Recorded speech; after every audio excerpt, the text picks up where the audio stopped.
आज का जो हमारा विषय है वह विषय है वर्णमाला। तो अपन ने माहेश्वर सूत्र इत्संज्ञा प्रकरण और व्याकरण का इतिहास, व्याकरण की परंपराएं, त्रिमुनि आदि का अध्ययन हम कर चुके हैं और प्रत्याहारों का अध्ययन अपन कर चुके हैं।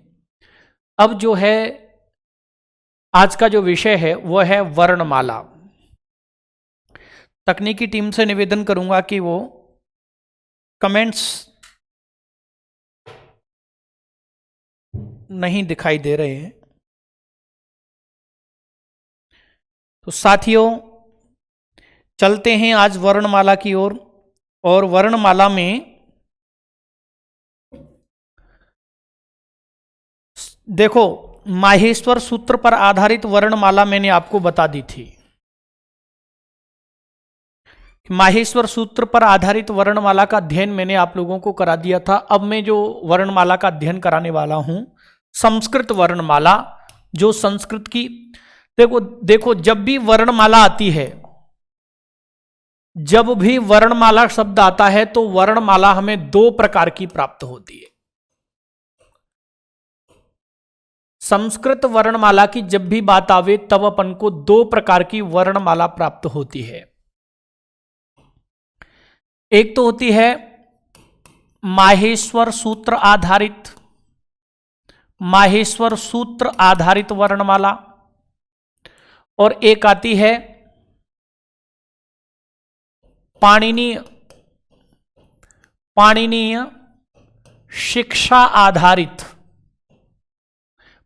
शिक्षा आधारित वर्णमाला।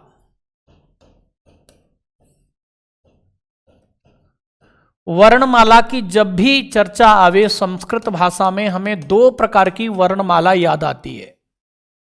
एक तो माहेश्वर सूत्र आधारित वर्णमाला और एक आती है पाणिनीय। ठीक है ना, दो प्रकार की वर्णमाला प्राप्त होती है हमें। साथियों, मित्रों, दोस्तों,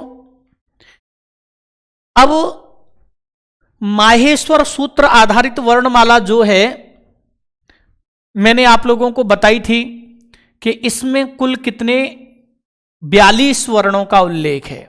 माहेश्वर सूत्र वर्णमाला में, माहेश्वर सूत्र पर आधारित जो वर्णमाला है उसमें वर्ण कितने हैं? 42 सूत्र हैं, और जिसमें 9 स्वर हैं। 9 तो क्या हैं? अच् यानी स्वर हैं, और 33 क्या है? व्यंजन है यानी हल है। ठीक है, तो ये मैं चर्चा कर चुका हूं कि माहेश्वर सूत्रों में कितने वर्ण उल्लिखित हैं। 42 वर्ण उल्लिखित हैं, जिसमें 9 स्वर हैं, 33 व्यंजन हैं। संगीता जी, स्वागत है आपका। अब जो मैं बात करने जा रहा हूं वो है पाणिनीय शिक्षा आधारित वर्णमाला। ठीक है ना, तो अब मैं आपको पाणिनीय शिक्षा आधारित वर्णमाला के विषय में माहेश्वर सूत्रों की संपूर्ण चर्चा मैं आपसे कर चुका हूं। ठीक है, अब देखो इसमें कोई समस्या वाली बात नहीं है। वर्ण कितने होते हैं माहेश्वर सूत्रों में? 42 वर्ण हैं, 9 स्वर हैं, 33 व्यंजन हैं। अंतस्थ कितने? अंतस्थ तो वही 4 हैं। ऊष्म कितने? वही ऊष्म हैं। ठीक है ना, तो और ज्यादा कहीं परेशान होने की आवश्यकता इसमें नहीं है। अब जो मैं बात करता हूं पाणिनीय शिक्षा आधारित वर्णमाला की, तो पाणिनीय शिक्षा आधारित वर्णमाला में आइए मित्रों वर्णमाला की बात करते हैं। तो देखिए, सबसे पहले आप लोगों को बता दूं कि वर्णमाला शब्द, वर्णों की माला, वर्णों की पंक्ति, वर्णों की जो है पंक्ति या वर्णों का समूह है जहां पर, ठीक है ना, उसे वर्णमाला कहते हैं। सबसे पहला प्रश्न आता है कि वर्ण किसे कहते हैं? वर्ण किसे कहते हैं? तो प्यारे साथियों, वर्ण कहते हैं वर्णयन्ते यई वर्णाः। कभी भी आपसे कोई पूछे कि वर्णयन्ते यई किम या वर्णयन्ते यई के, तो वर्णाः, वर्णयन्ते माने वर्णन किया जाता है, यही माने जिनके द्वारा, वर्णयन्ते माने वर्णन किया जाता है, यही माने जिनके द्वारा, वो क्या कहलाते हैं? वर्ण कहलाते हैं। तो साथियों, मित्रों, दोस्तों, जिसके द्वारा वर्णन किया जाता है, जिनके द्वारा हम वर्णन करते हैं, उन्हें क्या कहते हैं? वर्ण कहते हैं। वर्णमाला के वर्णों के बगैर वर्णन संभव नहीं है, ठीक है ना? वर्णों के बगैर वर्णन संभव नहीं है। ज्योति जी, बहुत स्वागत है आपका। तो जिनके द्वारा वर्णन किया जाता है उन्हें वर्ण कहते हैं। क्लियर हो गया? दूसरी बात आती है अक्षर। अक्षर किसे कहते हैं? तो ध्यान रखना, अक्षर कहते हैं नक्षर, नक्षर इति अक्षर, नक्षर इति अक्षर। जो क्षरित नहीं होता, जो नष्ट नहीं होता, उसको क्या कहते हैं? अक्षर कहते हैं। अब देखिए, जिनके द्वारा वर्णन किया जाता है, संसार में वर्ण नहीं हो तो आप किसी चीज को कह पाएंगे? आपके पास क ख ग घ आ आ ई नहीं हो तो आप किसी बात को स्पष्ट कर पाएंगे? आप अपने विचारों को रख पाएंगे? या तो आपको संकेतों के माध्यम से रखना पड़ेगा, वो आपकी स्पष्ट भाषा नहीं रहेगी। आप जिनके माध्यम से, जिन ध्वनियों के माध्यम से हम वर्णन करते हैं, जिन ध्वनियों के माध्यम से अपन वर्णन करते हैं, उन्हें क्या कहते हैं? वर्ण कहते हैं। अक्षर कहते हैं जो कभी नष्ट नहीं होता, जो कभी क्या नहीं होता? नष्ट नहीं होता। उदाहरण के लिए, जिसका खंडन संभव नहीं है, जैसे अ है, इसका खंडन टुकड़ा संभव नहीं है। जैसे ये क है, इसका टुकड़ा संभव नहीं है। तो वास्तविक में जो वर्ण है वो यही है, ठीक? वर्ण है, अक्षर यही है। कुछ लोग क्या करते हैं कि अक्षर को अलग बताते हैं, वर्ण को अलग बतलाते हैं। बिल्कुल गलत है। अक्षर और वर्ण अलग नहीं होते। हिंदी भाषा में अलग होते हैं, संस्कृत भाषा में अक्षर और वर्ण एक ही चीज होते हैं। प्रमाण क्या है? पाणिनि जी का पाणिनीय शिक्षा में सूत्र, श्लोक है, अक्षरम नक्षरम विद्यात् अश्नोतेर्वा सरोक्षरम वर्णम आहु पूर्व सूत्रे किमर्थम उपदिश्यते। अक्षरम नक्षरम विद्यात् अश्नोतेर्वा सरोक्षरम वर्णम आहु पूर्व सूत्रे। अक्षर को नक्षर जानना चाहिए, और ये असुंग व्याप्तौ धातु से जो है अक्षर शब्द बना है। वर्णम आहु पूर्व सूत्रे, महाभाष्य में कहा गया है कि पूर्व आचार्यों ने या पूर्व सूत्रों में या पहले कथनों में अक्षर को ही क्या कहा गया है? वर्ण कहा गया है। तो ध्यान रखना, इस बात को स्मरण रखना कि अक्षर और वर्ण संस्कृत भाषा में एक ही सत्ता है, एक ही चीज है। अक्षर अलग नहीं है, वर्ण अलग नहीं है। जैसे प्यारे साथियों, मेरा नाम योगेश है, मेरा नाम योगेश है, मैं पढ़ाता हूं तो मैं शिक्षक हूं, और मैं ड्राइविंग करता हूं तो मैं ड्राइवर हूं, मैं खेती का काम करने लगूं तो मैं किसान कहलाऊंगा, मैं पुस्तक लिखता हूं इसलिए लेखक हूं। तो ये मेरे नाम हैं। जिनके ये जो वर्ण हैं, ये जो अक्षर हैं, इनके माध्यम से हम अपने विचारों को प्रकट करते हैं, हम वर्णन करते हैं, इसीलिए ये वर्ण कहलाते हैं। इनके खंडन संभव नहीं है, ये कभी नष्ट नहीं होते। वह मूल इकाई जो कभी नष्ट नहीं होती, वह क्या कहलाती है? अक्षर कहलाती है। तो पढ़ाने के कारण शिक्षक हूं, लिखने के कारण लेखक हूं। जिन इनके माध्यम से वर्णन किया जाता है, इसीलिए इन्हें वर्ण कहते हैं, और ये कभी नष्ट नहीं होते, इसीलिए इन्हें अक्षर कहते हैं। क्लियर हो गया? तो प्यारे साथियों, वर्णों को ही अक्षर कहा गया है और अक्षर को ही वर्ण कहते हैं, एक ही बात है। दूसरी बात यह समझना, गजानन सैनी जी स्वागत है आपका। अब जो मैं बात कर रहा हूं कि ठीक है, तो कोई आपसे पूछे कि भाषा की मूल इकाई क्या है, भाषा की मूल इकाई क्या है,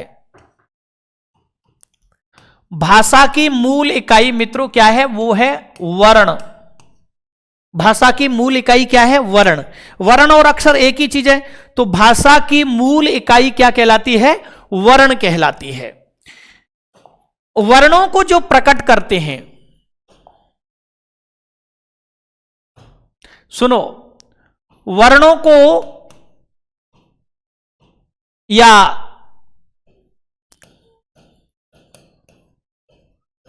ध्वनियों के लिखित या मुद्रित, ध्वनियों के लिखित या मुद्रित चिन्ह लिपि कहलाते हैं। ये क्या कहलाते हैं, लिपि कहलाते हैं। ध्यान रखना प्यारे साथियों, प्रिय विद्यार्थी जनों, इस बात को याद रख लेना, ध्वनियों के लिखित या मुद्रित जो चिन्ह होते हैं, ध्वनियों के जो चिन्ह होते हैं उन्हें क्या कहते हैं, अपन लिपि कहते हैं। तो ये जो आप देखो, ये जो आपको दिखाई दे रहा है ये वर्ण नहीं है, ये तो क्या है, लिपि है। ये तो क्या है, लिपि है दोस्तों। क्लियर हो गया। जैसे क, ये वर्ण नहीं है, ये तो क्या है, क नामक ध्वनि का चिन्ह है। यानी क मेरे दिमाग में जैसे ही क आता है तो ये चिन्ह बन जाता है। कोई मेरे सामने क बोल दे तो मेरे मस्तिष्क में कौन सा चित्र बन जाएगा, ये चित्र बन जाएगा, तो ये चिन्ह बन जाता है। इसी चिन्ह को अपन क्या कहते हैं, लिपि कहते हैं। क्लियर हो गया। दूसरी बात ये समझना कि ठीक है, वर्ण किसे कहते हैं, अक्षर किसे कहते हैं, ये अपन को समझ में आ गया। भाषा की मूल इकाई वर्ण होती है, ये भी समझ में आ गया। ध्वनियों के जो लिखित या मुद्रित जो चिन्ह होते हैं उसे लिपि कहते हैं। अब संस्कृत वर्णमाला में कितने वर्ण हैं, तो ध्यान रखना, संस्कृत वर्णमाला में 63 या 64 वर्ण हैं। संस्कृत वर्णमाला में कितने वर्ण हैं, 63 या 64। याद रखना, इनको कहते हैं त्रिषष्टि, त्रिषष्टि या चतुष्षष्टि, चतुष्षष्टि, त्रिषष्टि चतुष्षष्टि वर्णः सन्ति। 63 या 64 वर्ण होते हैं। संस्कृत वर्णमाला में कितने वर्ण होते हैं, त्रिषष्टि या चतुष्षष्टि वर्ण होते हैं। क्लियर हो गया। 63 या 64 होते हैं। अब कई लोग ये कहेंगे गुरुजी 63 क्यों, 64 क्यों, अलग अलग कैसे कर रहे हैं। ना तो 63 परीक्षा में सही माना जा सकता है, ना 64 सही माना जाता है। 63 64 साथ साथ आते हैं। जब भी परीक्षा में आएंगे तो ऐसे ऑप्शन बन के आएगा, संस्कृत भाषा में वर्ण होते हैं 3 4 5 6 या फिर 21 22 या 42 43, ऐसे ऑब्लिक लग करके जरूर आता है। तो संस्कृत वर्णमाला में कितने वर्ण होते हैं, संस्कृत भाषा में कुल कितने वर्ण होते हैं, 63 या 64 वर्ण होते हैं। गुरुजी 63 ही क्यों नहीं माने जाते या 64 क्यों नहीं माने जाते, 63 64 ही क्यों माने जाते, इसका एक कारण है, इसका एक लॉजिक है, एक तर्क है। मैं आगे चल करके आज ही आपको बतलाऊंगा, थोड़ी देर में आपको वो समझ में आ जाएगा। क्लियर हो गया।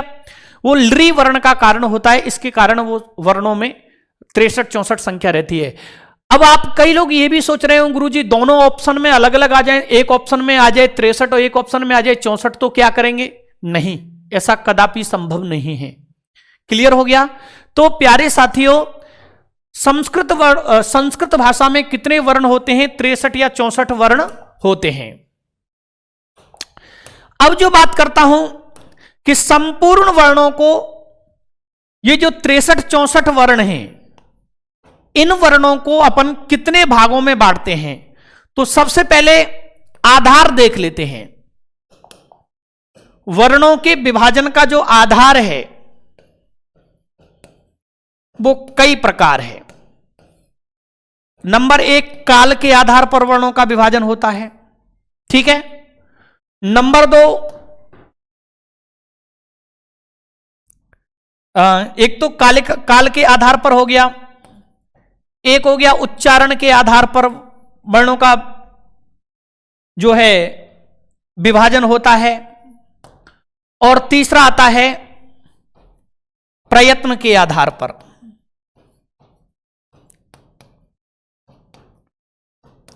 ये जो 63 और 64 वर्ण है ना, ये जो 63 और 64 वर्ण हैं, इनको कई आधार पर विभाजित करते हैं। काल के आधार पर करते हैं, उच्चारण के आधार पर करते हैं, प्रयत्न के आधार पर करते हैं। ठीक है, अभी अपन जो देखने वाले हैं वो क्या है कि वर्णों को मुख्यतः कितने भागों में विभाजित करते हैं, वर्णों को कितने भागों में विभाजित करते हैं, ये सारी चीजें मैं आप लोगों को बतलाने जा रहा हूं। अब देखिए, संपूर्ण वर्णों को 63-64 वर्णों को कितने भागों में विभाजित करते हैं। नंबर 1 आते हैं स्वर। स्वर। दूसरा आता है व्यंजन। व्यंजन, ठीक है। और तीसरा आता है अयोगवाह, जिसका एक हिस्सा है यम। संपूर्ण वर्णों को मित्रों 3 भागों में विभाजित करते हैं। कितने भागों में विभाजित करते हैं? 3 भागों में, स्वर, व्यंजन और अयोगवाह। ठीक है, आइए मित्रों देख लेते हैं। पहले यहां तक लिख लेते हैं, फिर उसके बाद में चर्चा करूंगा मैं आपसे। तो लिखेंगे, लेखन कार्य करेंगे सब सर्वप्रथम, फिर यहां से चर्चा करूंगा। लिखेंगे, संस्कृत वर्णमाला को, संस्कृत वर्णमाला को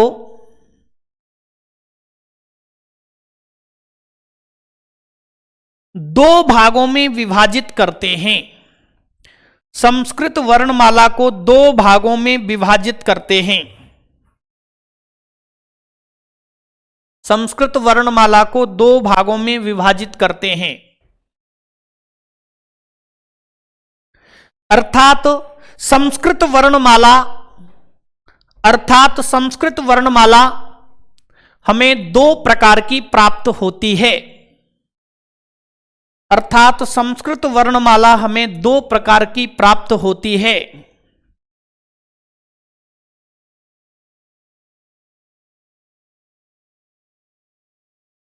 नंबर 1, माहेश्वर सूत्र आधारित वर्णमाला। माहेश्वर सूत्र आधारित वर्णमाला।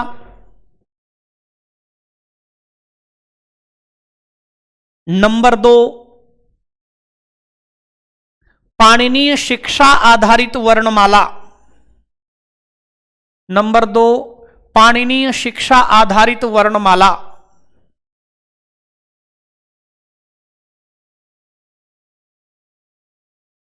नंबर 2, पाणिनीय शिक्षा आधारित वर्णमाला।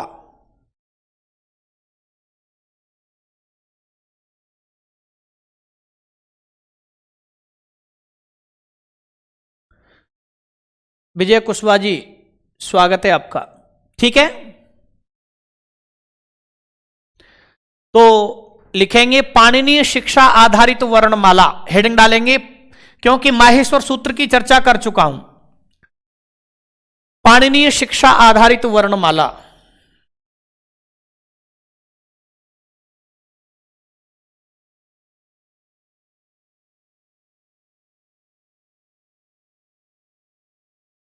लिखेंगे, वर्णों के क्रमबद्ध रख रखाव को वर्णमाला कहते हैं।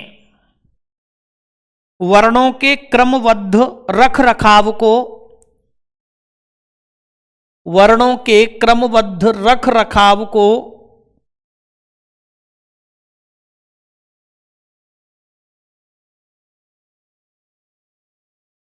वर्णों के क्रमबद्ध रख रखाव को वर्णमाला कहते हैं। हेडिंग डालेंगे, वर्ण। वर्ण किसे कहते हैं?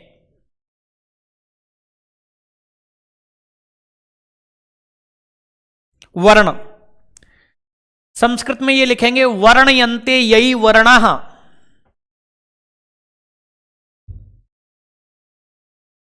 वर्णयन्ते यई वर्णाः। जो लोग जूम कर लेते हैं उनको थोड़ा दिखाई नहीं देता, जूम मत कीजिए अपने यूट्यूब को, तो दिखाई दे जाएगा ऊपर का। वर्णयन्ते यई वर्णाः।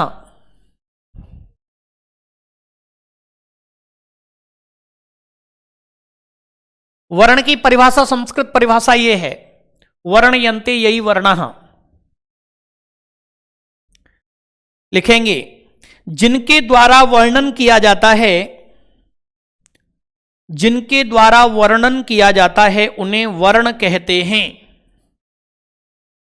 जिनके द्वारा वर्णन किया जाता है उन्हें वर्ण कहते हैं।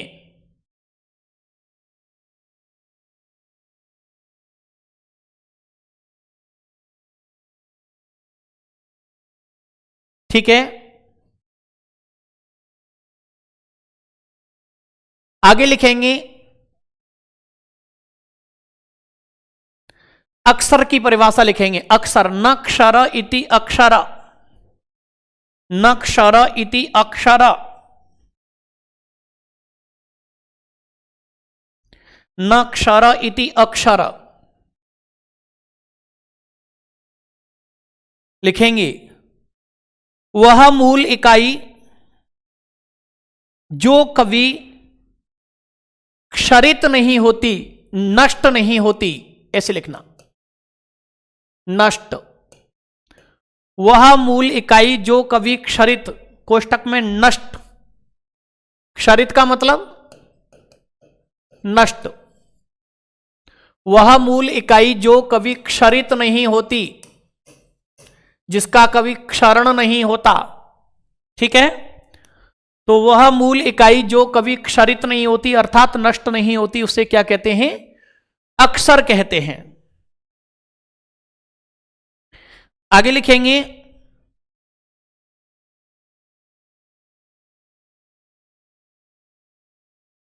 भाषा की मूल इकाई वर्ण होती है। भाषा की मूल इकाई वर्ण होती है। भाषा की मूल इकाई वर्ण होती है।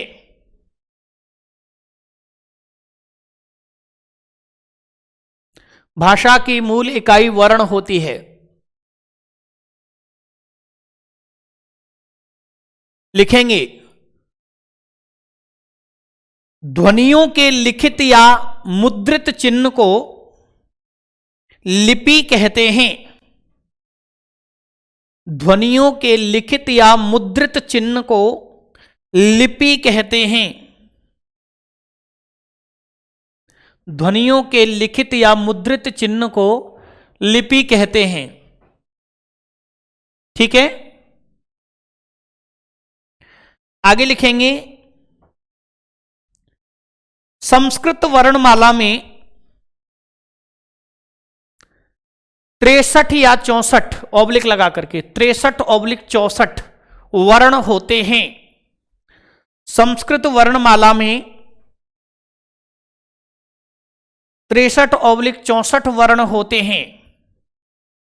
ये लिख लेंगे 63 चतुष्षष्टि वर्णाः सन्ति।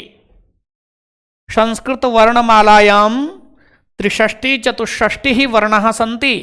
संस्कृत वर्णमाला में 63 या 64 वर्ण होते हैं। क्लियर हो गया? 63 चतुष्षष्टि ही वर्णाः सन्ति।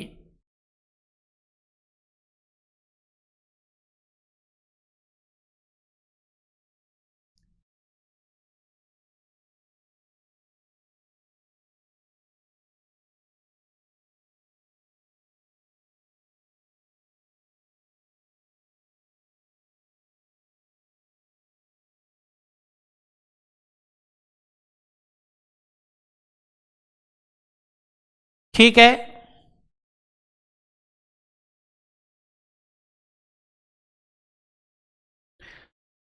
अब लिखेंगे, अब समझेंगे ये जो 63-64 वर्ण हैं इनको अपन कितने भागों में विभाजित करते हैं। तो आइए देखते हैं। सबसे पहला आता है स्वर। स्वर। स्वर कितने होते हैं? 21 या 22 होते हैं। ठीक है। और व्यंजन कितने होते हैं?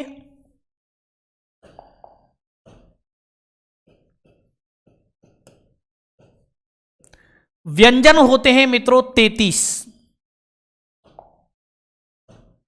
ठीक है।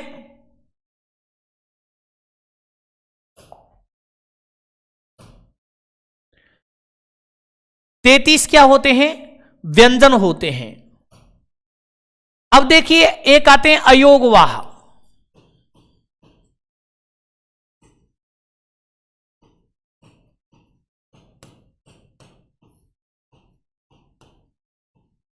अयोगवाह। अयोगवाह कितने होते हैं? कुल यम सहित 9 होते हैं। अयोगवाह कितने होते हैं मित्रों? 9 होते हैं। और 4 क्या होते हैं? संयुक्त व्यंजन होते हैं।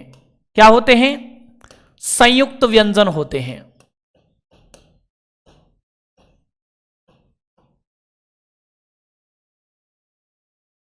ठीक है।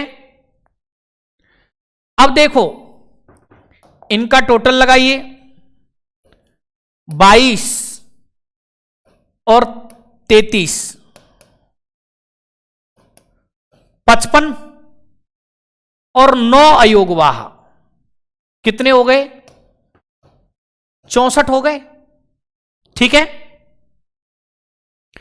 तो ये जो विभाजन है, ये संख्या पहुंचा देता है अपने कितने कि देखो 21 और 22 स्वर, 33 व्यंजन, 9 अयोगवाह कितने हो गए? 5, 14, 64। यदि अपन इसको 21 मानेंगे तो कितनी संख्या हो जाएगी? 63। संयुक्त व्यंजनों को इसमें गिनते नहीं हैं। ध्यान रखना, संयुक्त व्यंजनों को वर्णमाला में नहीं गिना जाता। कुछ लोग 4 विभाग करते हैं, वो गलत है। तो ध्यान रखना, अयोगवाह कितने माने जाते हैं? यम सहित 9 माने जाते हैं। अयोगवाह कितने माने जाते हैं? 9। अभी आपको पूरी तरह क्लियर हो जाएगा। आइए साथियों एक एक चीज को समझते हैं। तो लिखेंगे एक बार, संपूर्ण वर्णों को 3 भागों में विभाजित करते हैं। संपूर्ण वर्णों को 3 भागों में विभाजित करते हैं। संपूर्ण वर्णों को 3 भागों में विभाजित करते हैं।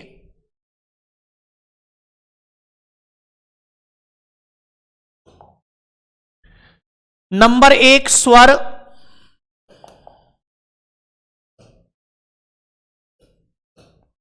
नंबर 2 व्यंजन और नंबर 3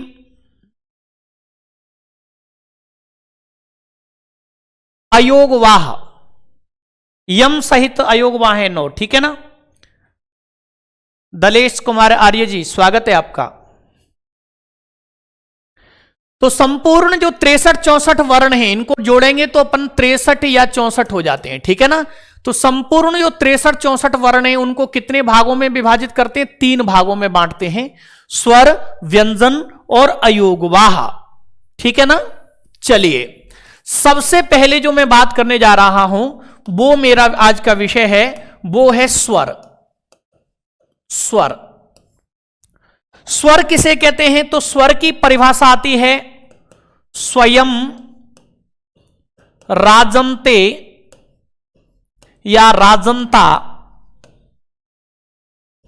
दोनों ही मिलते हैं, राजन्ते और राजंता। ठीक है ना? प्रदीप गोस्वामी जी स्वागत है आपका। तो स्वयं राजन्ते या राजंता इति स्वराः, इति स्वराः। स्वयं माने स्वयं, खुद, राजन्ते माने उच्चरित होते हैं। वे वर्ण जो स्वयं उच्चरित होते हैं, अर्थात जिनके उच्चारण में किसी अन्य वर्ण की आवश्यकता नहीं होती है। तो ध्यान रखना, राजंते भी आता है और राजंता भी आता है। आजकल राजंते ज्यादा चलता है, ठीक है ना, कई पाणिनीय शिक्षा में राजंता भी मिलता है, ठीक है। तो स्वयं राजंता इति स्वरा या स्वयं राजंते इति स्वरा। हाँ, तो स्वयं माने अपने आप, राजंते माने उच्चरित होते हैं, स्वयं उच्चार्यन्ते, जो स्वयं उच्चरित होते हैं, अर्थात जिनके उच्चारण में किसी अन्य वर्ण की आवश्यकता नहीं होती है। स्वर जो होते हैं वो स्वतंत्र होते हैं, स्वर जो होते हैं वो क्या होते हैं मित्रों, स्वतंत्र होते हैं, यानी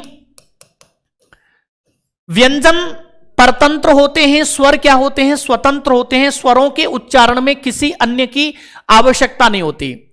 व्यंजन जो होते हैं वो स्वर आधारित होते हैं, स्वर आधारित, स्वरों के आधार पर उच्चरित होते हैं। अकेले व्यंजन का उच्चारण संभव नहीं है, वो स्वरों की सहायता से ही बोलना जाना उसका संभव है। तो प्यारे साथियों, ये बात आपको क्लियर हो गई कि स्वयं राजंते इति स्वराः, जो स्वयं उच्चारित होते हैं, जिनके उच्चारण में किसी अन्य वर्ण की आवश्यकता नहीं होती है, जो खुद ही उच्चरित हो जाते हैं, उनको क्या कहते हैं, स्वर कहते हैं। अब दूसरी बात करते हैं कि संस्कृत भाषा में कितने स्वर होते हैं। तो संस्कृत भाषा में 21 या 22 स्वर होते हैं। कितने स्वर होते हैं जी? संस्कृत भाषा में 21 या 22 स्वर होते हैं। नहीं प्रदीप जी, अब नहीं पढ़ाता हूं मैं।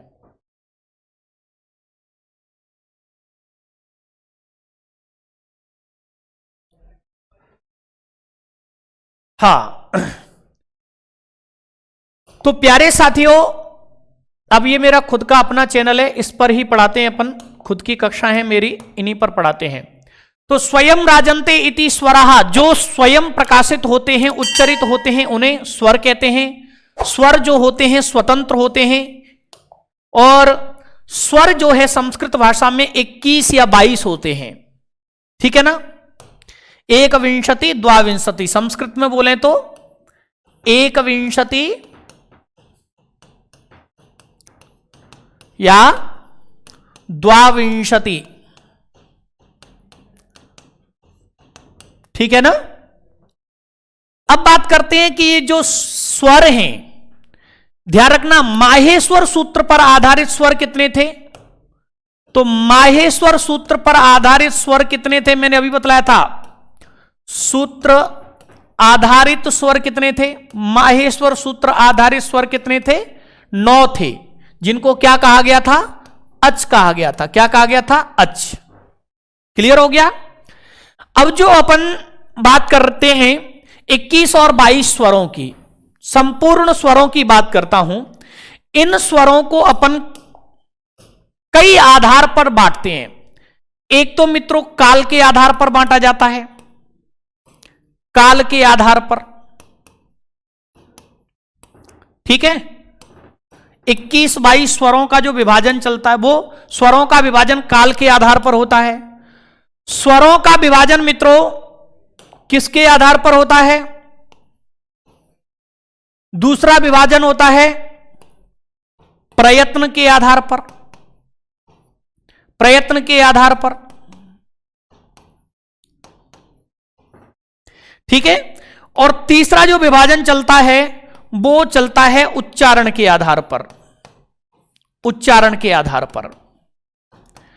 तो स्वरों का जो विभाजन किया जाता है, स्वर जो है 3 प्रकार से विभाजित होते हैं। कितने प्रकार से, 3 प्रकार से विभाजित होते हैं, ठीक है। स्वरों के आधार पर, वो काल के आधार पर स्वर 3 प्रकार के होते हैं, ह्रस्व, दीर्घ और प्लुत, ठीक है, प्लुत। प्रयत्न के आधार पर होते हैं उदात्त, अनुदात्त और स्वरित। और उच्चारण के आधार पर स्वर 2 प्रकार के होते हैं, अनुनासिक स्वर और दूसरा होता है अननुनासिक स्वर।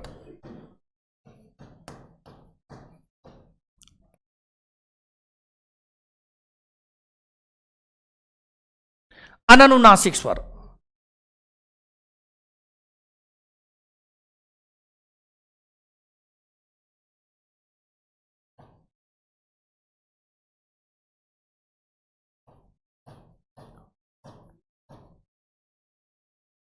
अननुनासिक स्वर।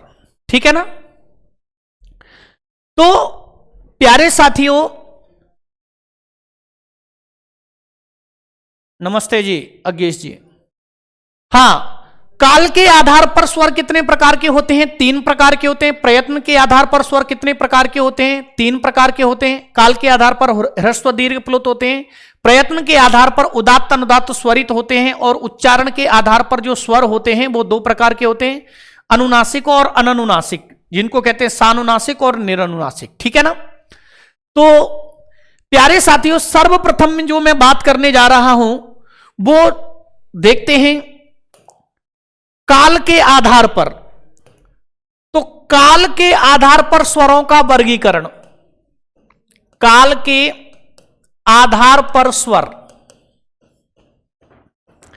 काल के आधार पर मतलब किस स्वर के उच्चारण में कितना समय लगता है, इस आधार पर बांटा जाएगा। ठीक है ना। तो काल के आधार पर, समय के आधार पर एक विभाजन करने वाला सूत्र है, वो है ऊ कालो ध्रस्व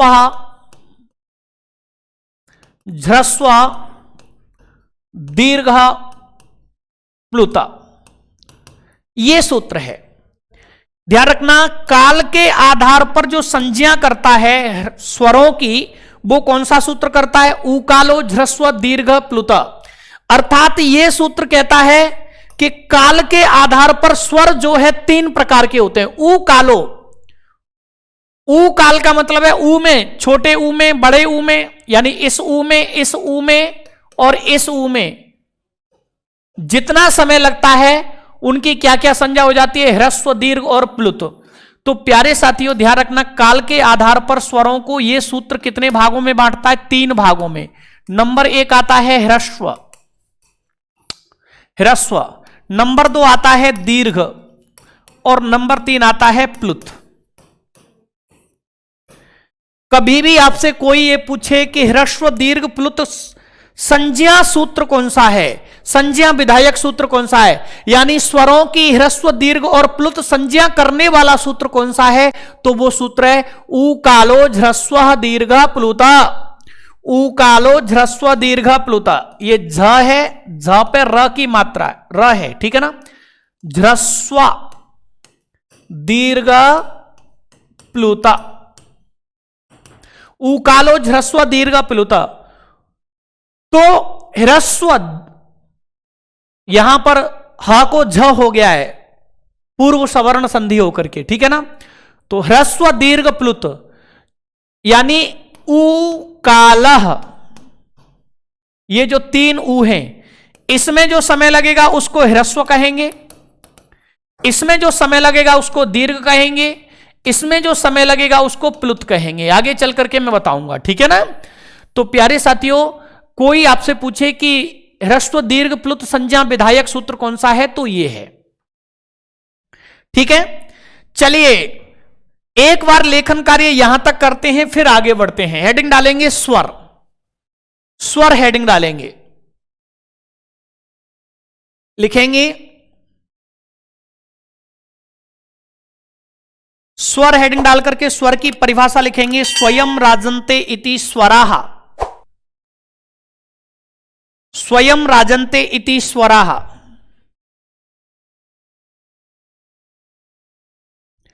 स्वयं राजन्ते इति स्वराः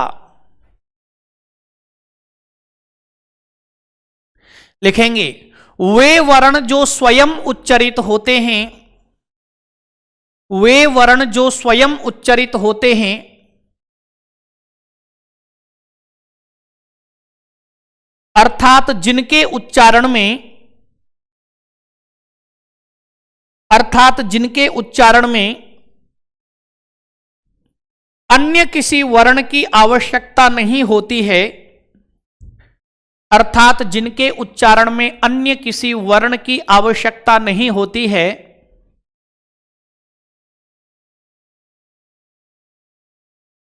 उन्हें स्वर कहते हैं, उन्हें स्वर कहते हैं।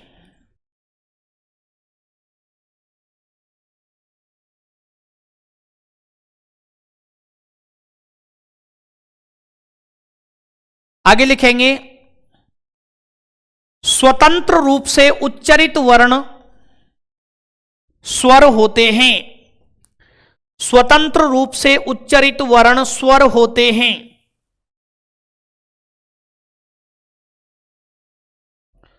स्वतंत्र रूप से उच्चरित वर्ण स्वर होते हैं।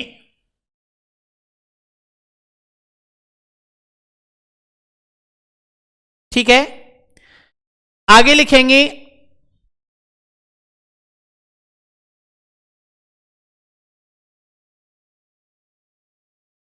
संस्कृत भाषा में 21/22 स्वर होते हैं। संस्कृत भाषा में 21 या 22 स्वर होते हैं। 21, 22।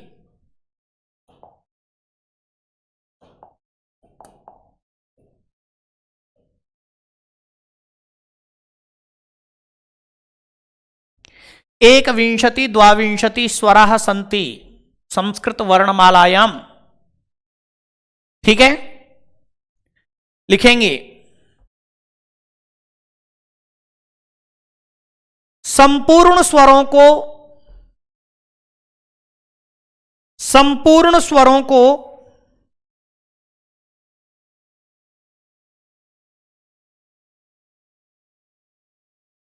तीन प्रकार से विभाजित करते हैं। संपूर्ण स्वरों को तीन प्रकार से विभाजित करते हैं। संपूर्ण स्वरों को तीन प्रकार से विभाजित करते हैं। नंबर 1 काल के आधार पर, काल समय वेला। ठीक है ना,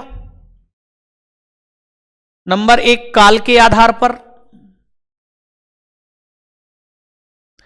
नंबर 2 प्रयत्न के आधार पर और नंबर 3 उच्चारण के आधार पर।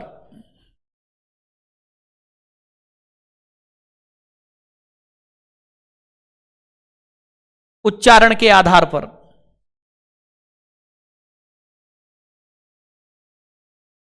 ठीक है, ये क्लियर हो गया। काल के आधार पर, उच्चारण के आधार, प्रयत्न के आधार पर, उच्चारण के आधार पर, ये सारी बातें अभी आ जाएंगी आपको। हेडिंग डालेंगे काल के आधार पर स्वर।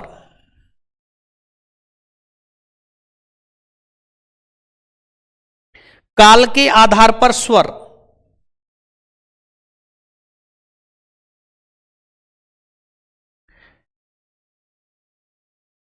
लिखेंगे काल के आधार पर स्वरों को,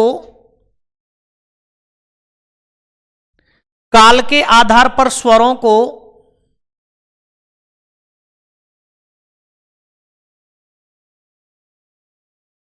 काल के आधार पर स्वरों को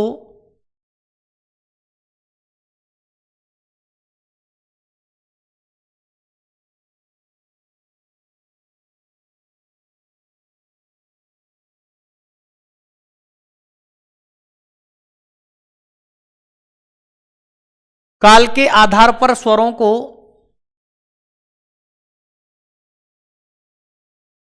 उकालो झ्रस्व दीर्घ प्लुत सूत्र से,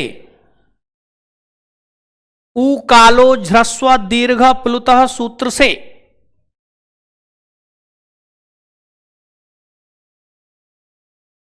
उकालो झ्रस्व दीर्घ प्लुत सूत्र से तीन भागों में,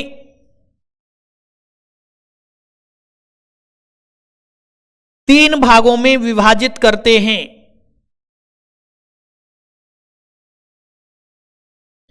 तीन भागों में विभाजित करते हैं।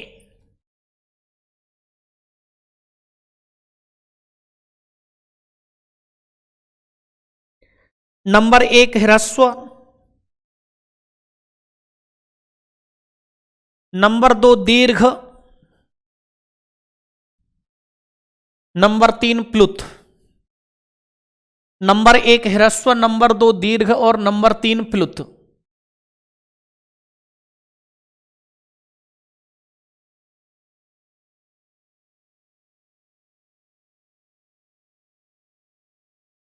ठीक है,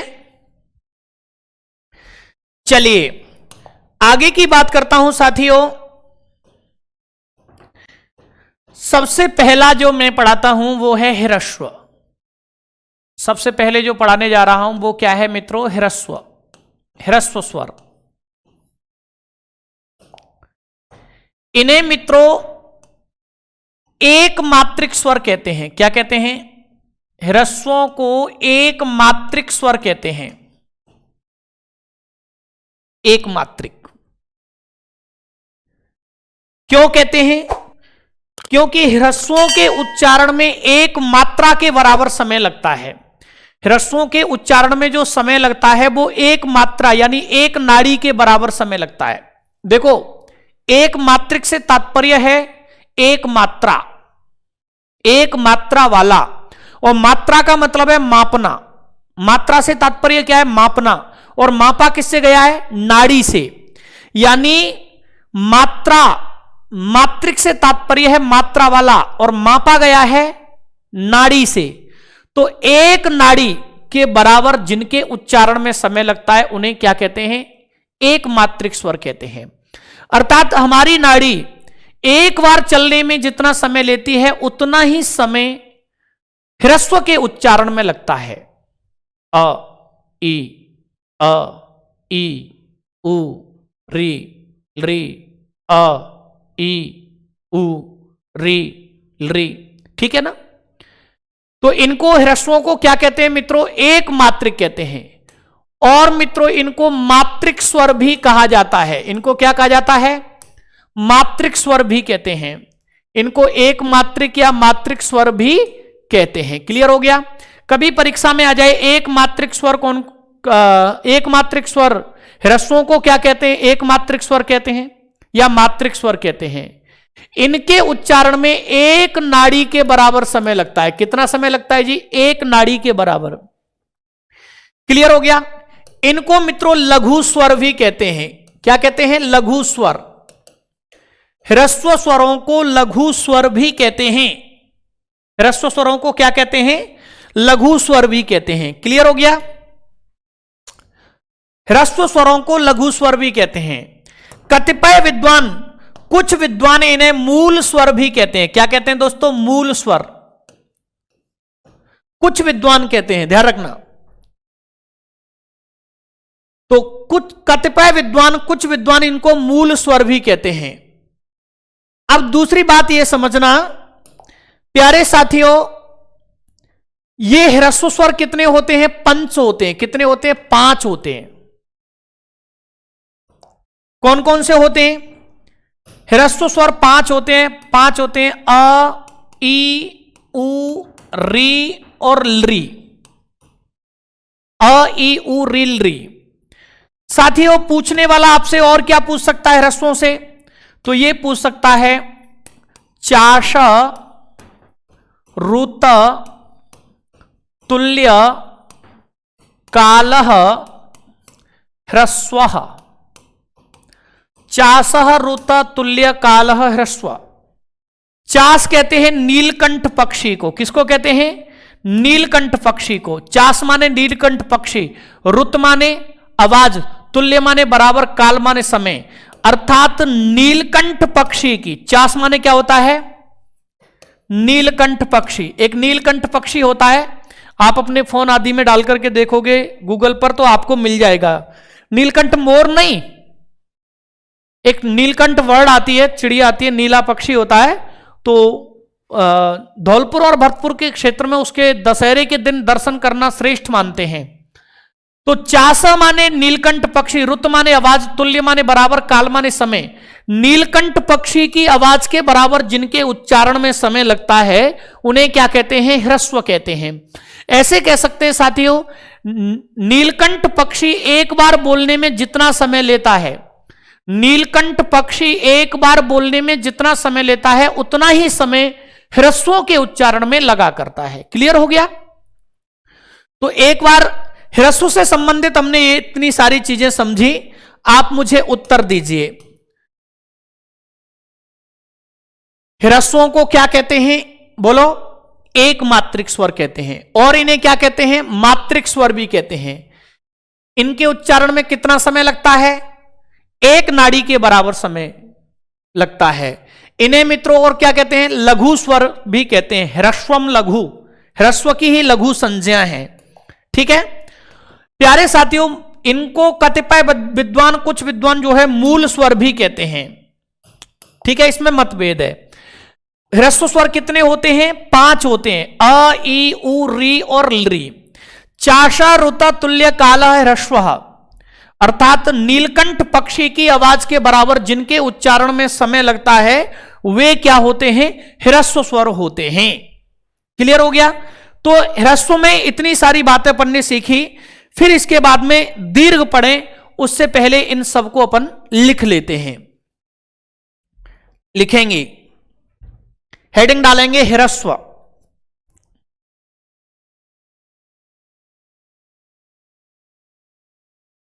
इन्हें एक मात्रिक या मात्रिक स्वर कहते हैं। लिखेंगे, इन्हें एक मात्रिक या मात्रिक स्वर कहते हैं।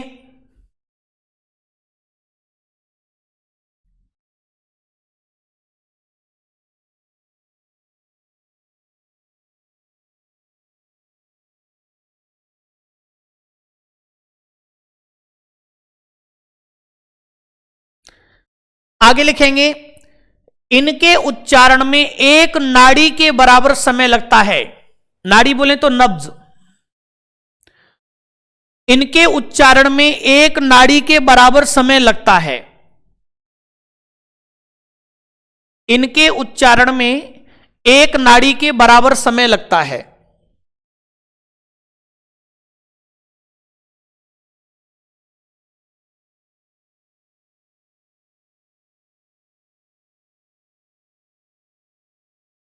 ठीक है, आगे लिखेंगे, इन्हें मूल स्वर भी कहते हैं।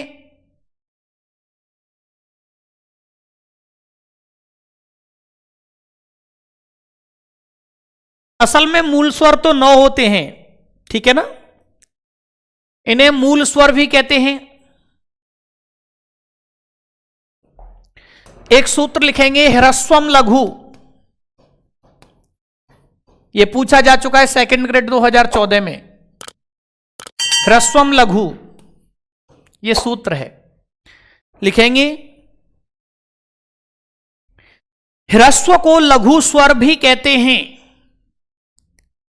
ह्रस्व स्वर को लघु स्वर भी कहते हैं। ह्रस्वम लघु।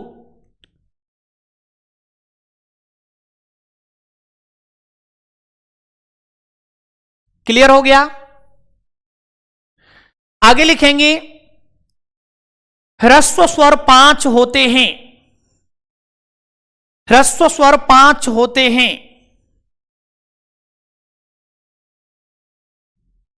अ ई उ री और री। ह्रस्व स्वर 5 होते हैं। पांचों को लिख लेंगे।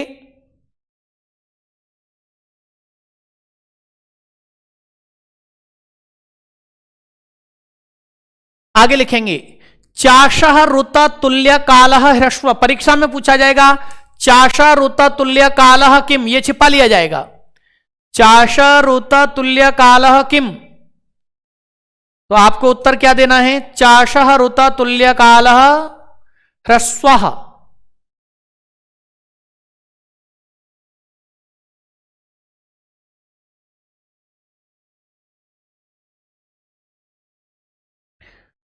लिख लीजिए इस लाइन को भी।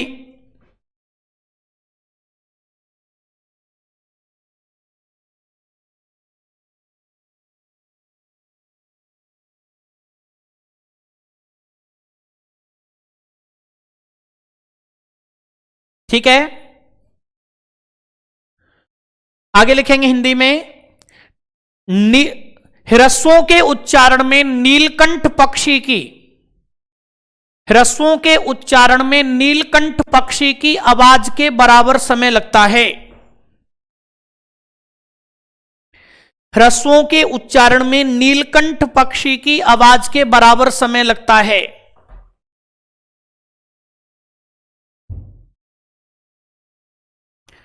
ह्रस्वों के उच्चारण में नीलकंठ पक्षी की आवाज के बराबर समय लगता है।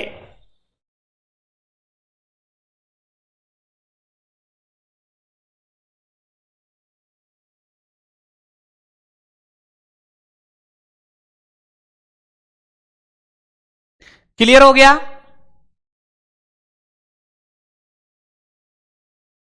चलिए, इतना अपन ने जान लिया। अब चलते हैं साथियों दीर्घ की ओर। दूसरा हमारा जो विभाजन है ह्रस्व दीर्घ, दीर्घ की ओर, ठीक है ना। दीर्घों को मित्रों द्विमात्रिक कहते हैं। क्या कहते हैं? दीर्घों को जो कहा जाता है वो द्विमात्रिक कहा जाता है। इन्हें मित्रों बहुमात्रिक भी कहते हैं। क्या कहते हैं? बहुमात्रिक कहते हैं। दीर्घों को द्विमात्रिक स्वर कहते हैं या बहुमात्रिक स्वर भी कहते हैं। क्लियर हो गया? क्यों?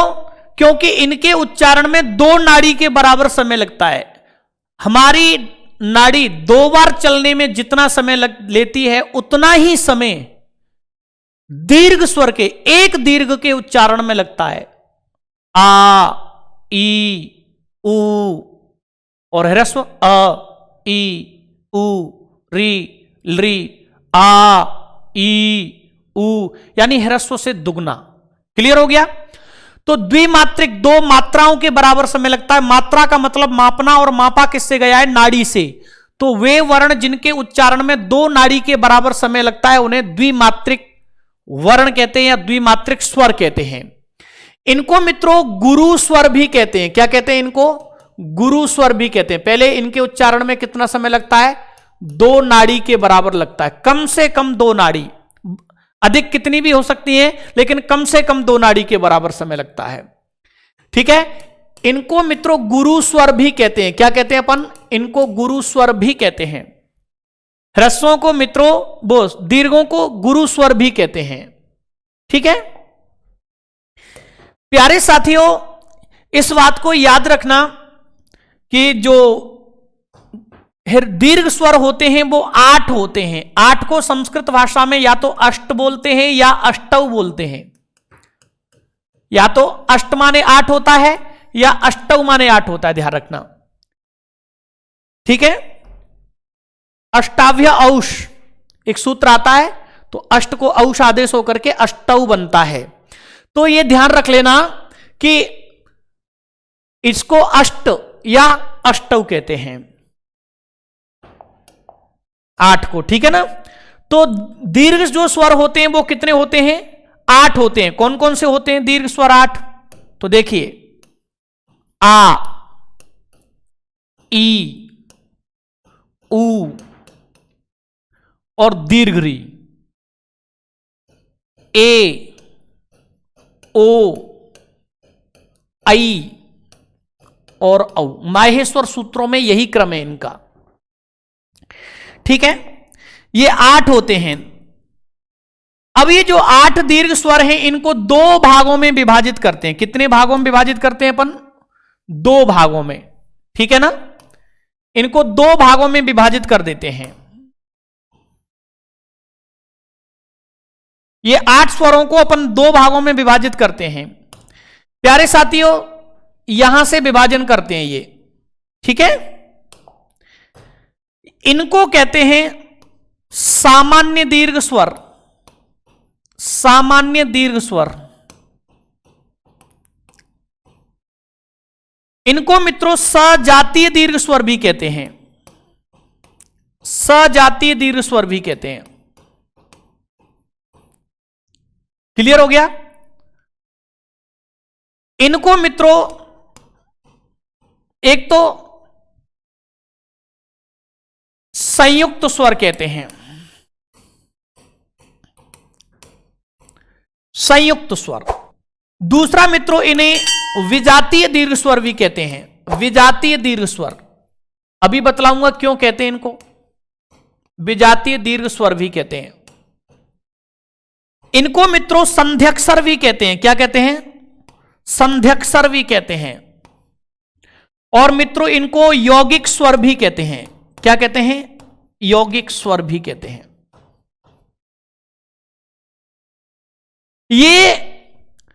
ये जो विभाजन है वो मैंने दो प्रकार से किया है, यानी दीर्घ स्वरों को अपन दो भागों में विभाजित करते हैं। कितने भागों में विभाजित करते हैं? दो भागों में।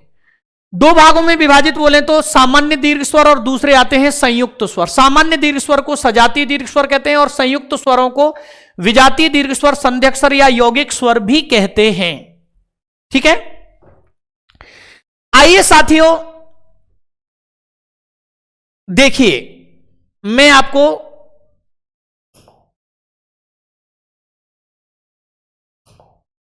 आगे ले चलता हूं। उसको इधर मैं अंकित कर देता हूं।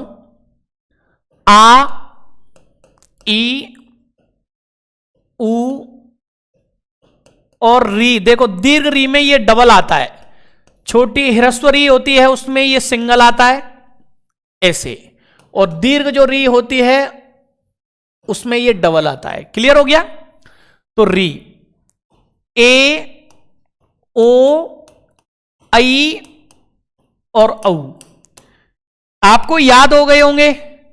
बतलाइए शीघ्रतापूर्वक। ये जो दीर्घ स्वर हैं 8, उनको कितने भागों में बांटा था मैंने? इनको कहते थे सामान्य दीर्घ स्वर। बोलो फटाफट जल्दी से, सामान्य दीर्घ स्वर।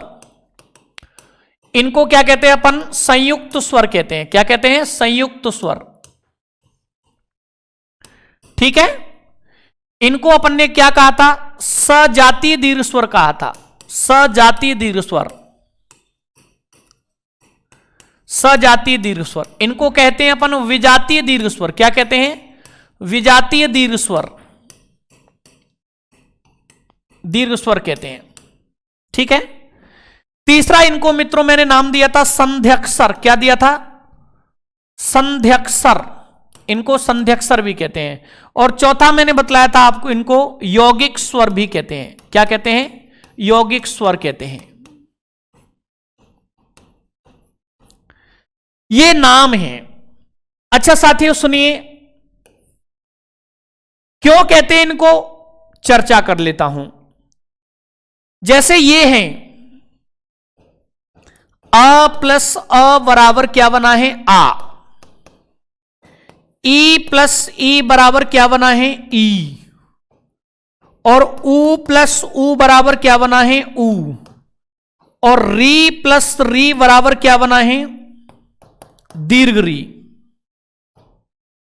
ठीक है, सामान्य दीर्घ स्वर इनको कहते हैं क्योंकि ये समान स्वरों के मेल से दीर्घ होते हैं। इनको समान दीर्घ स्वर भी कहते हैं, सम दीर्घ स्वर भी कह सकते हैं। ठीक है ना?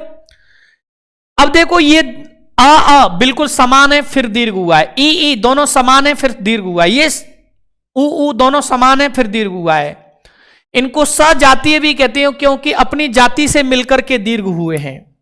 ठीक है, और इनको मित्रों अपन क्या कहते हैं? विजातीय दीर्घ स्वर। क्यों? अ प्लस ई बराबर क्या बनता है? ए। ये कंठ वाला है, ये तालु वाला है, ए क्या हुआ? कंठ तालु से मिलकर के बना, यानी कंठ और तालु अलग अलग हो गए, भिन्न हो गए। तो संयुक्त स्वर इनको इसलिए कहते हैं कि दो स्वरों से मेल से दीर्घ हुए हैं। दूसरी बात इनको इसलिए भी कहते हैं विजातीय, विपरीत जाति से मिलकर के जो दीर्घ हुए हैं। ऐसे ही मित्रों अ प्लस ई बराबर, कई लोग ए कर आई कर देते हैं, ये गलत है, ध्यान रखना। अ प्लस ई बराबर आई जो कर देते हो वो गलत है, ध्यान रखना। ए ही बनेगा, ए। ऐसे थोड़ी करेंगे। सूरा प्लस ईशा, तो इसमें से अ ले लिया, इसमें से ई ले लिया, दोनों के स्थान पे आई करेंगे या ए करेंगे? बताओ। तो ए करते हैं, ए, तभी तो बनता है सुरेश। क्लियर हो गया? इसमें से अ निकाला, इसमें से ई निकाली, अ प्लस दीर्घ ई बराबर ए ही बनता है, तभी सुरेश बनता है। आई कर देंगे तो सुरईस बनेगा। तो साथियों फिर ये आई कैसे बनेगा? आई बनता है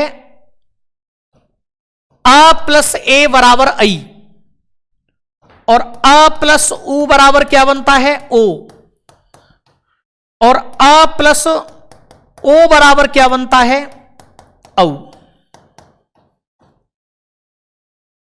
ठीक है साथियों, मित्रों, दोस्तों, इस बात को याद रख लेना कि ये जो हैं वो विपरीत, जैसे अलग अलग, ये कंठ वाला, ये तालु वाला, ये कंठ वाला, ये कंठ तालु वाला, ये कंठ वाला ओष्ठ वाला, ये कंठ वाला, ये कंठोष्ठ वाला, विपरीत जाति से मिलकर के दीर्घ हुए, इन्हें विजातीय स्वर भी कहते हैं। प्यारे साथियों, इनको यौगिक स्वर कहते हैं, इनको संध्यक स्वर कहते हैं, इनको विजातीय दीर्घ स्वर कहते हैं, इनको संयुक्त स्वर भी कहते हैं, संयुक्त स्वर। ठीक है ना, तो ये इनके क्या हो गए, नाम हो गए। अब पूछने वाला आपसे और क्या पूछ सकता है, तो प्यारे साथियों, आपसे यह भी पूछा जा सकता है, वायस रुत, वायस रुत तुल्य कालः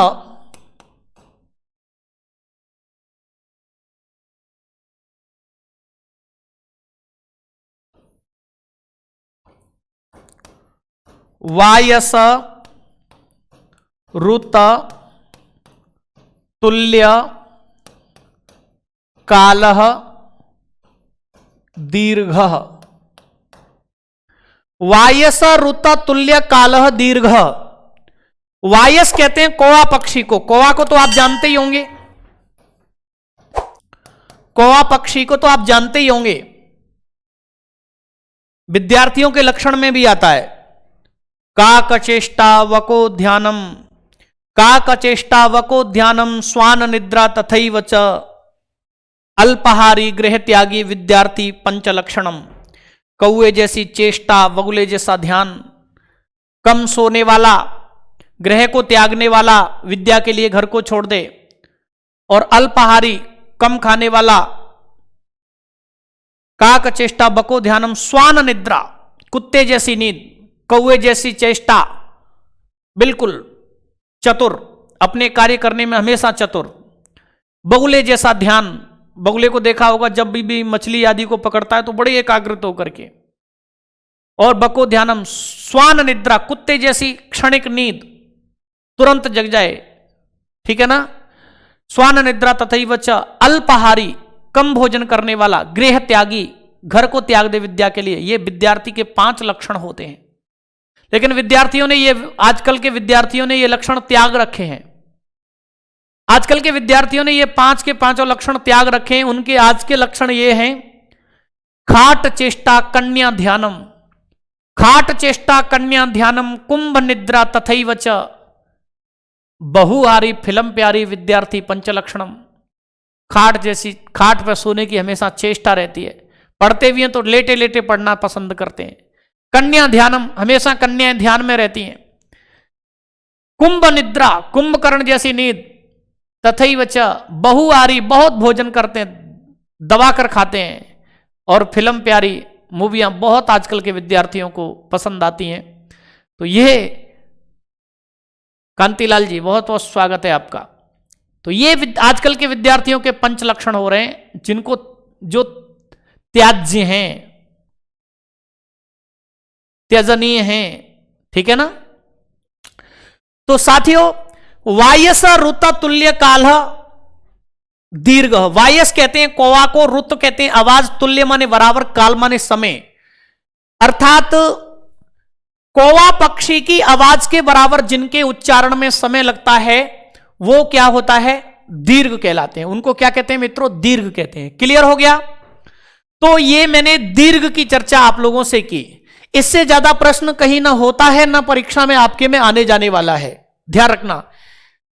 जब होता ही नहीं तो आएगा कहां से, चाहे आप फर्स्ट ग्रेड दे रहे हैं, चाहे आप सेकंड ग्रेड दीजिए, इससे ज्यादा आपको कहीं पर भी मिलने वाला नहीं है। ठीक है, तो प्यारे साथियों, हेडिंग डालेंगे दीर्घ। राजकुमार जाट जी, स्वागत है आपका।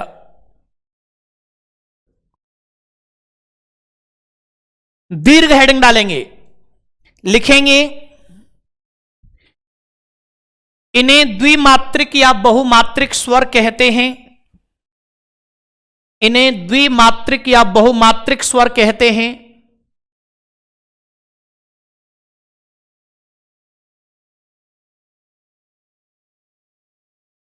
इन्हें द्विमात्रिक या बहुमात्रिक स्वर कहते हैं। इनके उच्चारण में 2 नाड़ी के बराबर समय लगता है। इनके उच्चारण में 2 नाड़ी के बराबर समय लगता है।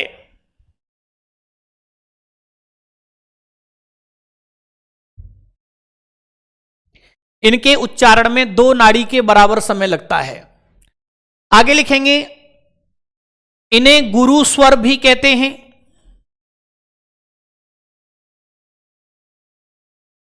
इन्हें गुरु स्वर भी कहते हैं। दीर्घ स्वरों का ही दूसरा नाम क्या है? गुरु स्वर।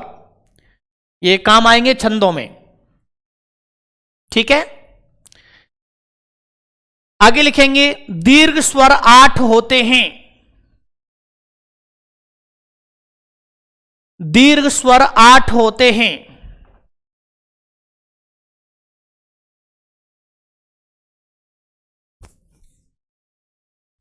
दीर्घ स्वर 8 होते हैं। आ, ई, उ, री, ए, ओ, ऐ, औ।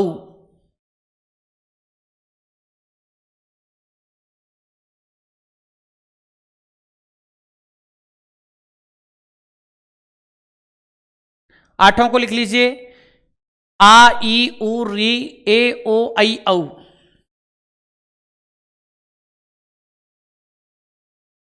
अब इनको ज्यों की त्यों लिख लीजिए। ये जो विभाजन है ना दीर्घ स्वरों का, लिखेंगे दीर्घ स्वरों को 2 भागों में विभाजित करते हैं। दीर्घ स्वरों को 2 भागों में विभाजित करते हैं।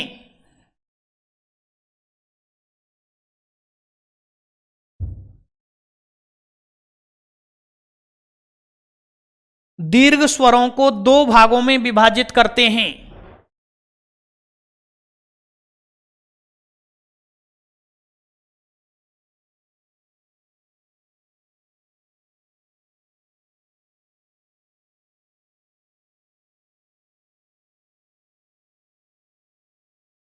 ठीक है। इनको ज्यों की त्यों लिख लीजिए।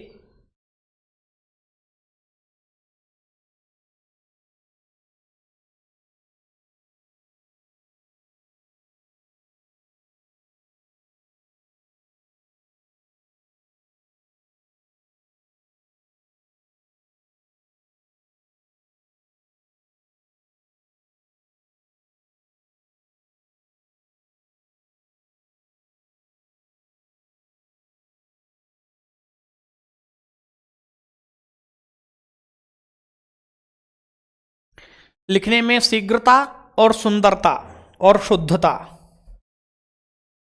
तीनों होनी चाहिए।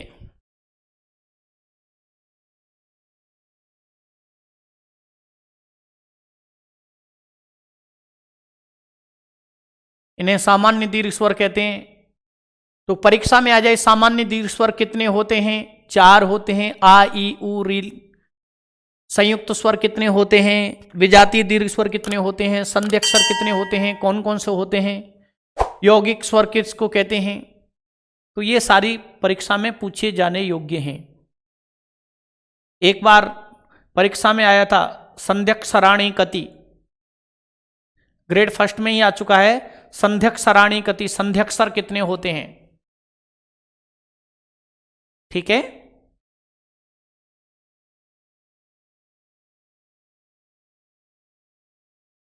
चलिए, अब इसके बाद में इस लाइन को लिखेंगे, वायस ऋत तुल्य कालः दीर्घ।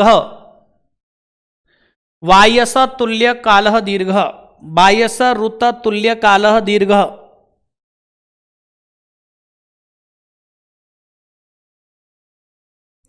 वायस ऋत तुल्य कालः दीर्घ।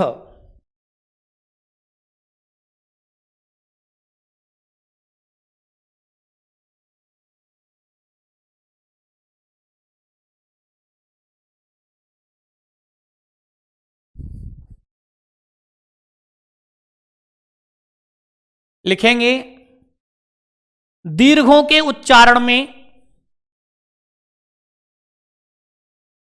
कौवा पक्षी की आवाज के बराबर समय लगता है। दीर्घों के उच्चारण में कौवा पक्षी की आवाज के बराबर समय लगता है।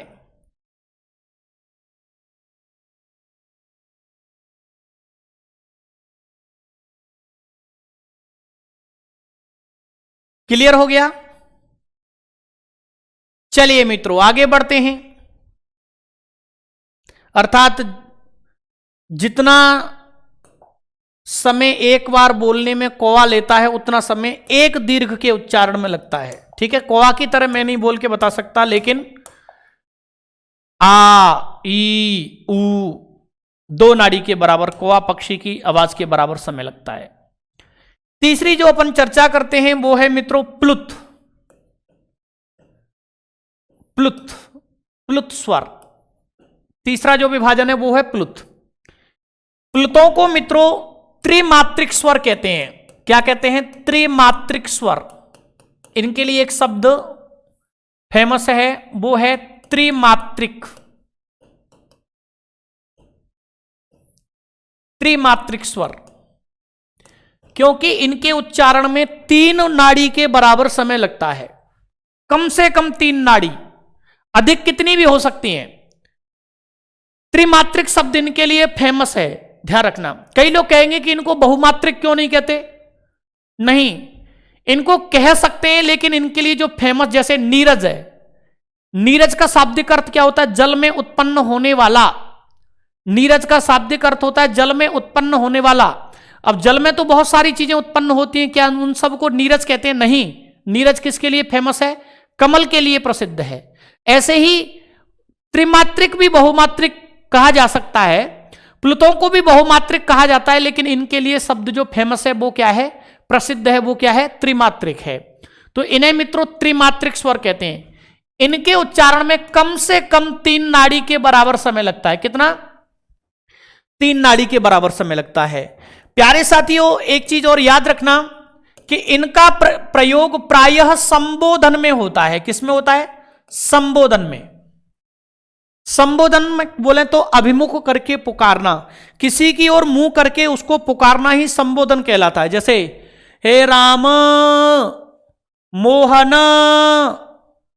हे सीता, हे देवदत्त, तो पीछे वाला जो अ उच्चारण कर रहा हूं वो त्रिमात्रिक है। तो इनका प्रयोग जो है किसमें होता है?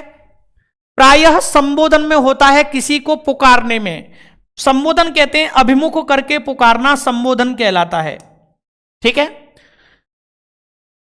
तो अब ये कितने होते हैं? प्लुत स्वर जो होते हैं वो मित्रों उनकी संख्या है 8 या 9 होते हैं। यही गड़बड़ करते हैं।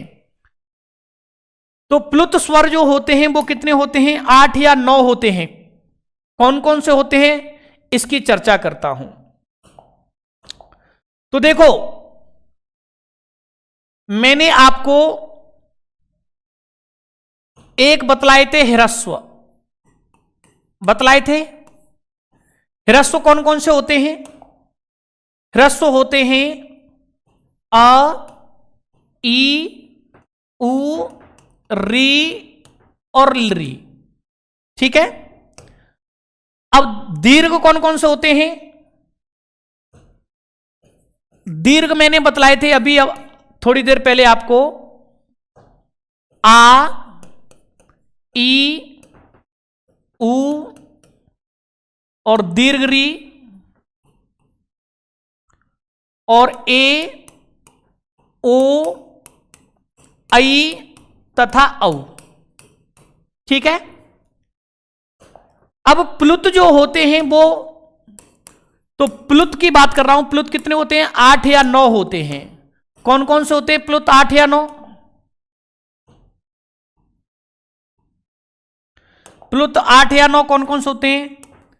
अ, ई, उ, री, ली, ए, ओ, आई तथा औ। लेकिन ध्यान रखना, प्लुत क्या होते हैं? त्रिमात्रिक होते हैं। इस ह्रस्व में और इस प्लुत में कोई अंतर है क्या? ह्रस्व में और प्लुत में कुछ अंतर दिखाई दे रहा है क्या? कोई भी अंतर नजर नहीं आ रहा है। इसीलिए इन्हें त्रिमात्रिक दर्शाने के लिए इन्हें तिगुना बोला जाएगा। इन्हें त्रिमात्रिक दर्शाने के लिए इनके पीछे क्या निशान आएगा? 3 का निशान जरूर आता है। जो हिंदी में जो 3 का वर्ण होता है ना, 3 संख्या लिखते हैं हिंदी में, वैसा आ जाएगा। ठीक है, इस प्रकार से ये निशान मिलता है अपने को, ये चिन्ह मिलता है। तो जिस वर्ण पर ऐसा निशान लगा हो, 3 का सा अक्षर लगा हो, तो समझ लेना कि वह त्रिमात्रिक है, अर्थात वह प्लुत है। त्रिमात्रिक बोले तो प्लुत है, उसको ह्रस्व से तिगुना बोलना है, ह्रस्व से 3 गुना ज्यादा बोलना है, यानी उसके उच्चारण में ह्रस्व से 3 गुना समय लेना है, 3 गुना अधिक। क्लियर हो गया? अब साथियों, ये जो समस्या थी वो समस्या पैदा कर रही है लरी। क्यों?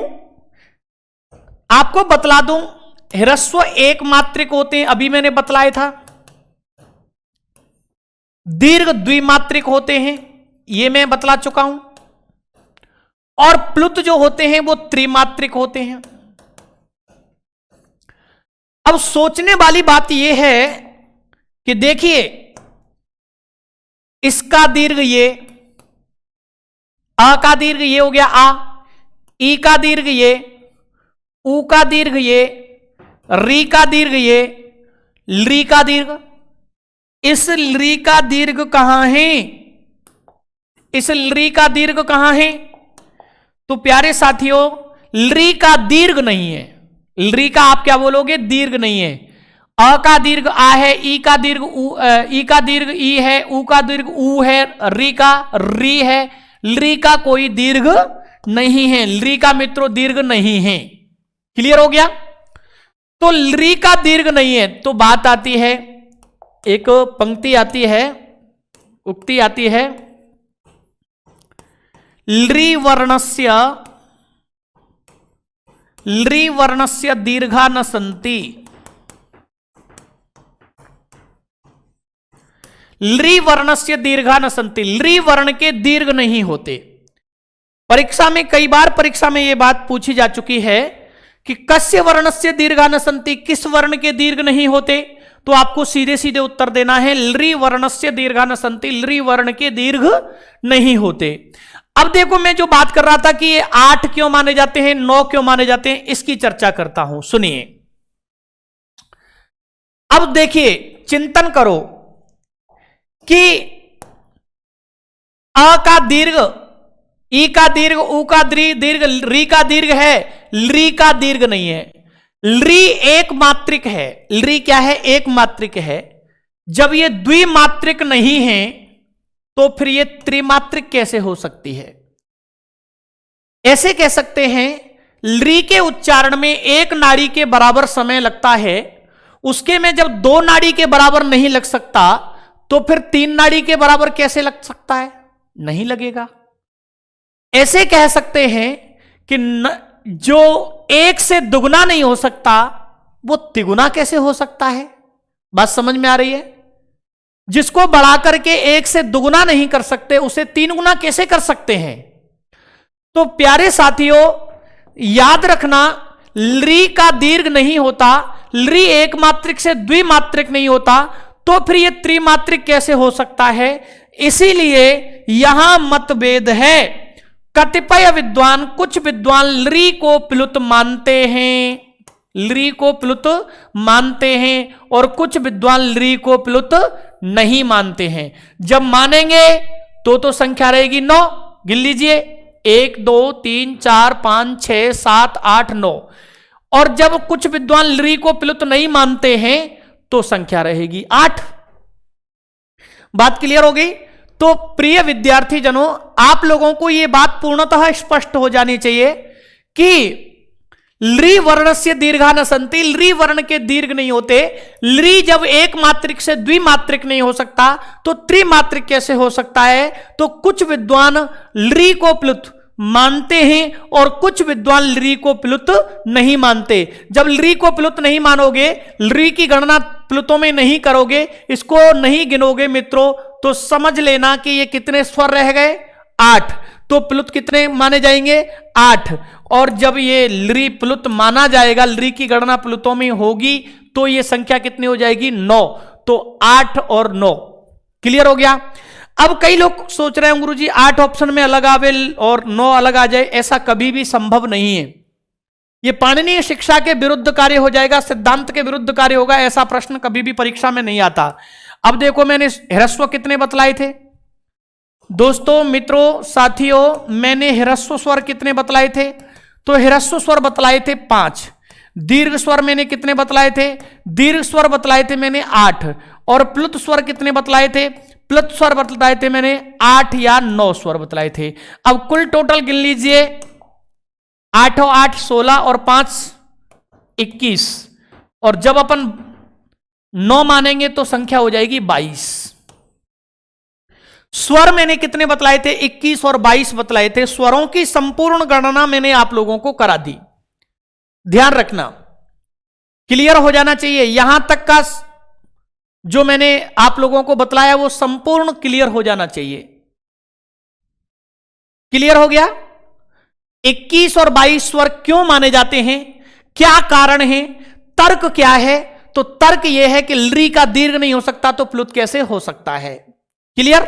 प्लुत 8 या 9 क्यों माने जाते हैं। अब ये प्लुत 8 और 9 रहेंगे तो संख्या आगे पीछे हो गई, तो स्वर 21 22 रहते हैं, स्वर 21 22 रहते हैं, इसी कारण वर्ण भी 63 64 रहते हैं।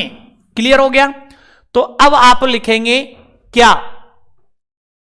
प्लुत स्वर हेडिंग डालेंगे, हेडिंग डालेंगे प्लुत स्वर,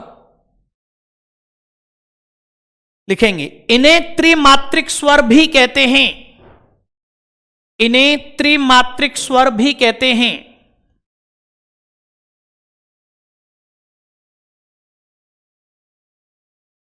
इन्हें त्रिमात्रिक स्वर भी कहते हैं।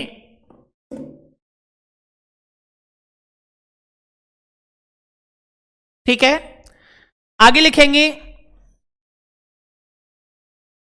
इनके उच्चारण में 3 नाड़ी के बराबर समय लगता है।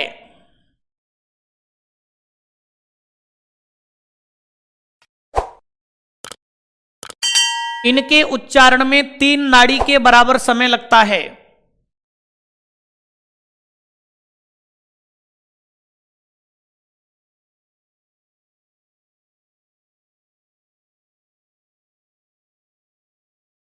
ठीक है, आगे लिखेंगे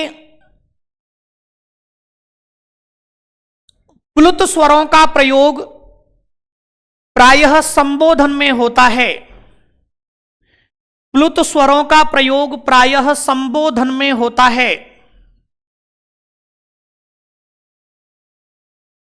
प्लुत स्वरों का प्रयोग प्रायः संबोधन में होता है।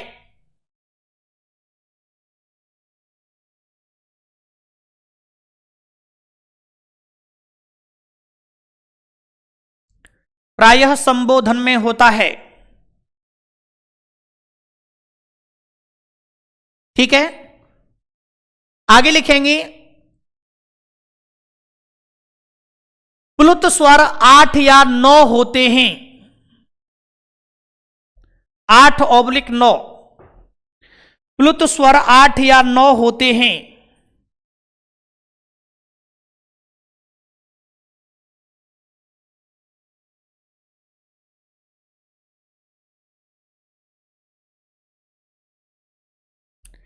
ठीक है,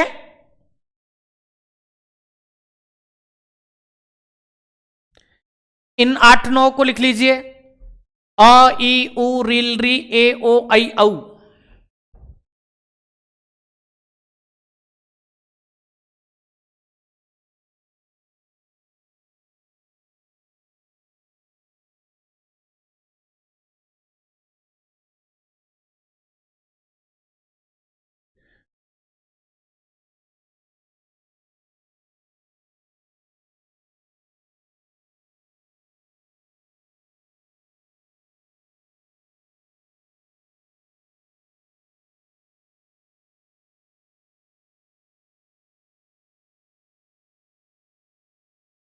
री को प्लुत में लेना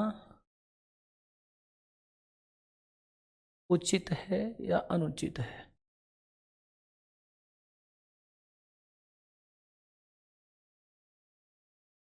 ये लिखा क्या है, मैं ऐसा समझ पा रहा हूं उत्तम प्रकाश जी कि आपके विचार से री को प्लुत में लेना उचित है या अनुचित है।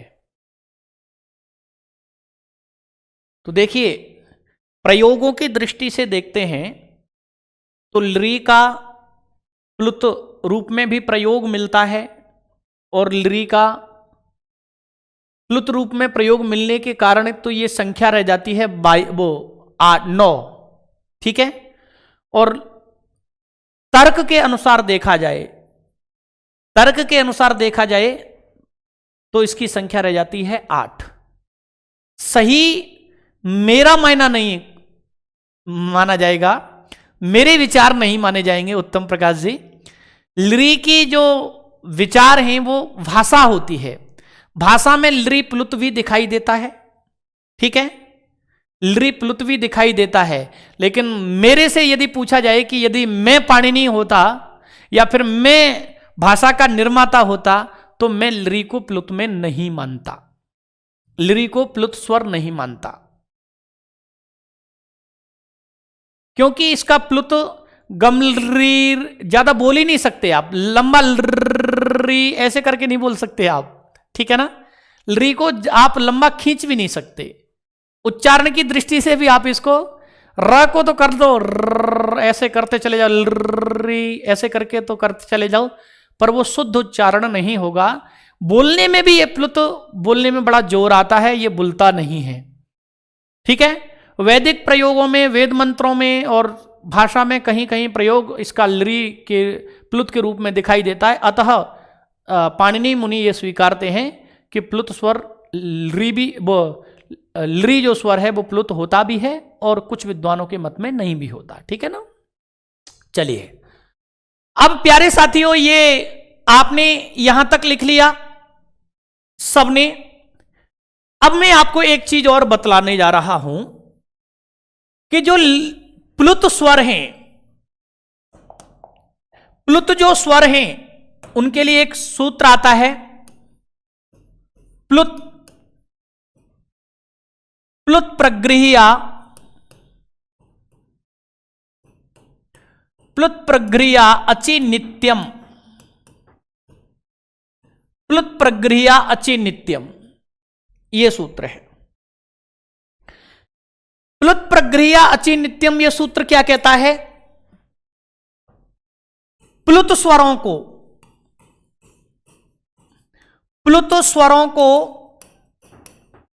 और प्लुत स्वरों और प्रगृह्य संज्ञक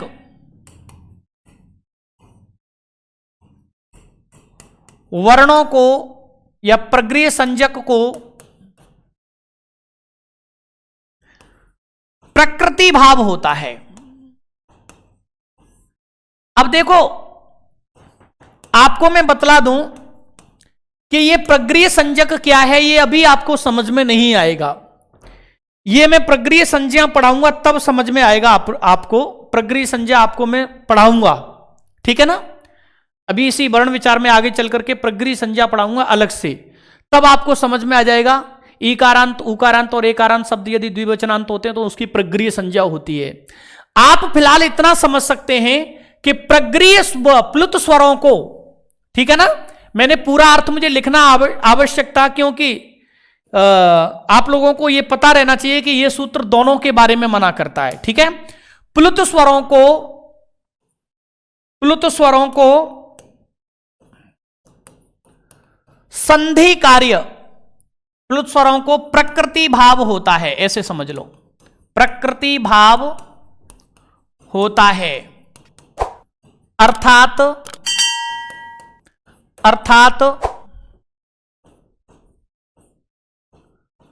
प्लुत स्वरों में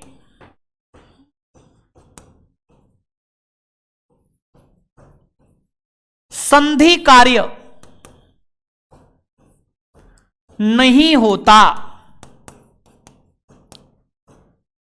ध्यान रखना, देखो ये बात याद रख लेना कि ह्रस्वों में संधि कार्य होता है। जैसे आ गया उदाहरण के लिए हरि प्लस इंद्र, इधर से ई निकाला, इधर से ई निकाला, और दोनों का क्या हो जाएगा, ई, दीर्घ संधि हो जाएगी, और क्या बन जाएगा, हरीन्द्र बन जाएगा, हरीन्द्र। ठीक है, तो ह्रस्वों में संधि कार्य हो गया, ह्रस्व स्वरों में। दीर्घों में भी होता है, जैसे विद्या, विद्या प्लस आलय, आ प्लस आ बराबर आ, यहां पर भी संधि कार्य होता है, और क्या बन जाता है, विद्यालय। तो दीर्घ में भी संधि कार्य होता है। ठीक है, लेकिन इस बात को याद रख लेना, जैसे आ गया उदाहरण के लिए राम प्लस अत्र, अब यहां से प्लुत स्वर ले लिया और इधर से अ ले लिया, तो इस बात को याद रखना, यहां पर संधि कार्य होगा क्या, तो इसको आप सूत्र कहता है प्लुत प्रक्रिया अचि नित्यम, कि जो प्लुत स्वर होते हैं उनमें संधि कार्य नहीं होता कभी भी। मित्रों, ये तीन का सा अक्षर किसी भी स्वर के पीछे लगा हो, किसी भी शब्द के पीछे लगा हो, उसमें संधि कार्य करने की भूल मत कर लेना। उसमें संधि तो होगी, लेकिन प्रकृति भाव संधि होगी, अर्थात वह शब्द ज्यों की त्यों बना रहेगा, उसमें किसी भी प्रकार का परिवर्तन नहीं होगा, ये ही बना रहेगा, राम अत्र, ऐसा ही बना रहेगा। संधि के द्वारा परिवर्तन संभव नहीं है। तो प्लुत स्वरों में प्रकृति भाव होता है, अर्थात प्लुत जो स्वर होते हैं उसमें संधि के कारण होने वाले परिवर्तन जो होते हैं वो नहीं होते। क्लियर हो गया? तो लिखेंगे प्लुत प्रक्रिया अचि नित्यम, सूत्र लिखेंगे प्लुत प्रक्रिया अचि नित्यम। यह प्रक्रिया आगे चल करके समझाऊंगा। प्लुत प्रक्रिया अचि नित्यम,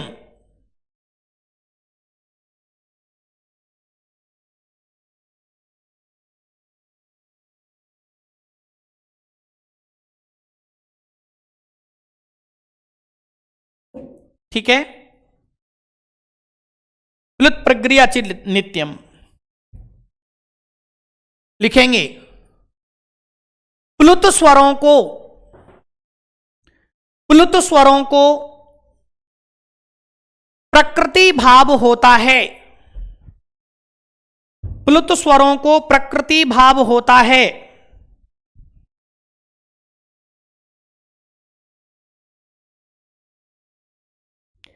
अर्थात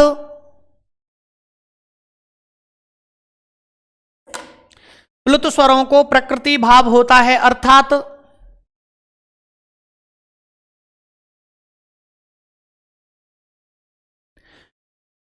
प्लुत स्वरों में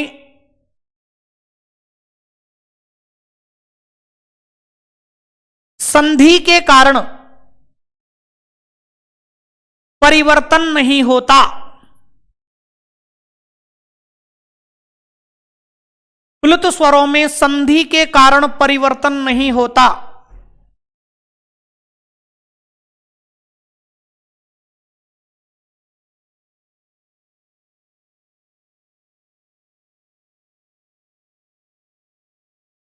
क्लियर हो गया? उदाहरण लिख लो, राम प्लस अत्र, ऐसा ही बना रहेगा, इसमें रामात्र नहीं कर सकते आप, संधि कार्य नहीं कर सकते। प्रकृति भाव कहते भी उसी को हैं, संधि कार्य प्राप्त होते हुए भी संधि कार्य का न होना प्रकृति भाव कहलाता है। संधि कार्य प्राप्त होते हुए भी संधि कार्य का न होना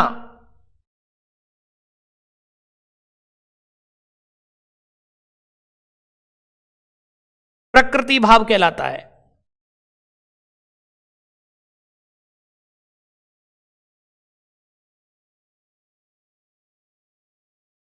क्लियर हो गया? चलिए मित्रों, तो ये मैंने काल के आधार पर स्वरों का वर्गीकरण आप लोगों के मध्य रखा। काल के आधार पर